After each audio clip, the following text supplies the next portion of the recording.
Bonjour à tous les amis et bienvenue sur notre chaîne. Aujourd'hui, nous allons voyager dans le temps pour découvrir ensemble l'une des histoires les plus incroyables de la Bible, celle de Moïse et du Pharaon. C'est un récit rempli de courage, de foi et de miracles qui nous montre comment Dieu a accompli un plan extraordinaire pour libérer son peuple. Alors, installez-vous bien confortablement, ouvrez grand vos oreilles et votre cœur, car nous allons plonger dans une aventure biblique inoubliable spécialement racontée pour vous. C'est parti! Imaginez un pays magnifique, l'Égypte, avec ses pyramides majestueuses et son grand fleuve, le Nil. Mais pour le peuple de Dieu, les Israélites, ce n'était pas un paradis. Cela faisait des centaines d'années qu'ils étaient esclaves. Jour après jour, sous un soleil brûlant, ils devaient travailler sans relâche pour construire les villes et les monuments grandioses du roi d'Égypte, le Pharaon. Leur vie était très difficile, remplie de tristesse et de souffrance. Ils priaient Dieu en espérant qu'un jour, il les délivrerait. Et vous savez quoi? Dieu entendait leurs prières. Il n'avait pas oublié la promesse faite à leurs ancêtres. Il préparait un plan merveilleux pour les sauver. Pour accomplir ce plan, Dieu a choisi un homme au cœur humble, un berger nommé Moïse. Un jour, alors que Moïse gardait ses moutons dans le désert, il a vu quelque chose d'extraordinaire. Un buisson qui brûlait, mais sans jamais se consumer. C'était un miracle. Curieux, Moïse s'est approché, et c'est là qu'il a entendu une voix puissante et douce l'appeler par son nom. C'était la voix de Dieu. Dieu lui a alors confié une mission qui allait changer le cours de l'histoire. Il lui a dit « J'ai vu la souffrance de mon peuple en Égypte. Je t'envoie vers le Pharaon pour lui dire « Laisse aller mon peuple ». Moïse avait un peu peur. Il se sentait petit face à une mission si grande. Mais Dieu lui a promis d'être toujours avec lui.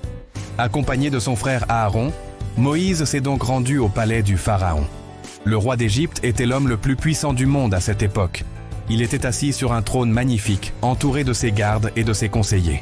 Moïse et Aaron se sont présentés devant lui et ont transmis le message de Dieu avec courage. Ainsi parle l'Éternel, le Dieu d'Israël. « Laisse aller mon peuple ». Mais le Pharaon était un homme orgueilleux. Il a ri et a répondu avec mépris. « Qui est cet Éternel pour que je lui obéisse ? Je ne connais pas votre Dieu et je ne laisserai pas partir les Hébreux. » Le cœur du Pharaon était dur comme de la pierre. Il a même rendu le travail des esclaves encore plus difficile pour les punir. Mais Dieu est bien plus puissant que tous les rois de la terre. Il allait le prouver. Puisque le Pharaon refusait d'écouter, Dieu a commencé à montrer sa puissance à travers une série de miracles incroyables, que l'on appelle les 10 plaies d'Égypte. La première plaie fut terrible. Sur l'ordre de Dieu, Aaron a frappé l'eau du Nil avec son bâton, et tout le fleuve s'est transformé en sang. Les poissons sont morts et l'eau est devenue imbuvable. C'était un signe puissant, mais le Pharaon a refusé de changer d'avis. Alors, Dieu a envoyé une deuxième plaie. Des milliers et des milliers de grenouilles sont sorties du fleuve et ont envahi tout le pays. On en trouvait partout, dans les maisons, dans les lits et même dans les cuisines des Égyptiens. Le Pharaon a supplié Moïse de prier pour que les grenouilles disparaissent, promettant de laisser partir le peuple. Mais dès que les grenouilles ont disparu, il a de nouveau endurci son cœur. Dieu a donc continué à envoyer des plaies. La troisième plaie fut celle des poux, ou moustiques, qui tourmentaient les hommes et les bêtes. Puis, ce fut le tour des mouches venimeuses qui ont envahi les maisons des Égyptiens, mais pas celles des Israélites, montrant que Dieu protégeait son peuple. Malgré cela, le Pharaon s'obstinait.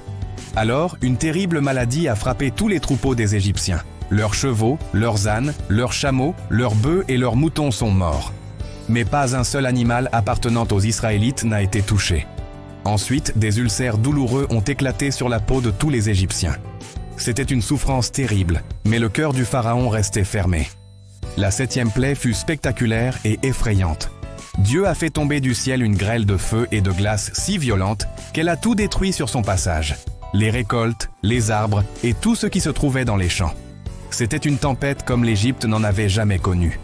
Le Pharaon a eu très peur et a avoué « Cette fois, j'ai péché. L'Éternel est juste, c'est moi qui suis en tort. » Mais dès que la tempête s'est calmée, il a encore changé d'avis. Dieu a alors envoyé la huitième plaie, des nuées de sauterelles qui ont dévoré tout ce que la grêle avait épargné. Il ne restait plus un brin de verdure dans tout le pays. Puis, pendant 3 jours entiers, une obscurité si profonde a recouvert l'Égypte que personne ne pouvait voir son voisin. C'était la 9e plaie, une noirceur angoissante, mais il y avait de la lumière là où vivaient les enfants d'Israël. Après toutes ces plaies, on pourrait penser que le Pharaon aurait compris, n'est-ce pas? Mais son orgueil était immense. Dieu a alors annoncé la 10e et dernière plaie, la plus terrible de toutes. Il a dit à Moïse que l'ange de la mort passerait dans toute l'Égypte et que dans chaque maison égyptienne, le fils aîné mourrait, du fils du pharaon jusqu'au fils du plus humble serviteur. Mais Dieu a donné un moyen de protection à son peuple. Chaque famille israélite devait sacrifier un agneau et mettre son sang sur les poteaux de sa porte. Quand l'ange verrait le sang, il passerait par-dessus cette maison sans y entrer. Cette nuit-là, de grands cris se sont élevés dans toute l'Égypte, car il n'y avait pas une maison où il n'y ait un mort. Le pharaon lui-même a perdu son fils aîné. Son cœur a été brisé. Au milieu de la nuit, il a fait appeler Moïse et Aaron et leur a dit, désespérés, « Levez-vous, partez, allez servir votre Dieu comme vous l'avez dit. Prenez vos troupeaux et allez-vous-en. » Enfin, le peuple de Dieu était libre. Quel moment de joie et d'espoir! Après plus de 400 ans d'esclavage, des centaines de milliers d'hommes, de femmes et d'enfants israélites ont quitté l'Égypte, guidés par Moïse. Dieu marchait devant eux, le jour, dans une colonne de nuée pour leur montrer le chemin, et la nuit, dans une colonne de feu pour les éclairer. Mais l'histoire n'est pas encore finie. À peine le peuple était-il parti que le pharaon a regretté sa décision. Son orgueil est revenu et il s'est dit « Qu'avons-nous fait en laissant partir nos esclaves ?» Il a rassemblé sa puissante armée, ses meilleurs chars et ses cavaliers, et s'est lancé à la poursuite des Israélites pour les ramener en Égypte. Les Israélites campaient au bord de la mer Rouge quand ils ont vu au loin la poussière soulevée par l'armée du Pharaon. La panique s'est emparée d'eux. Devant eux, il y avait une mer infranchissable, et derrière eux, une armée furieuse prête à les anéantir. Ils se sentaient piégés et ont crié à Moïse. « N'y avait-il pas assez de tombes en Égypte pour que tu nous emmènes mourir dans le désert ?»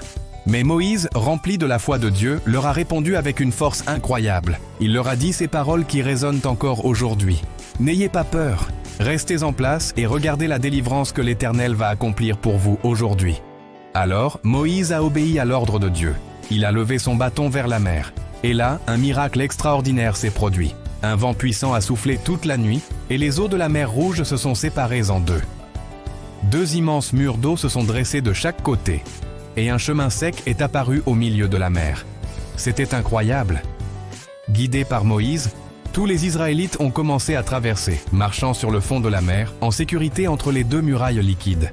Lorsque toute l'armée égyptienne, avec ses chars et ses cavaliers, s'est engagée à leur poursuite sur ce même chemin, Dieu a dit à Moïse d'étendre à nouveau sa main sur la mer. Les murs d'eau se sont alors refermés sur l'armée du Pharaon, engloutissant tous les soldats et leurs chars.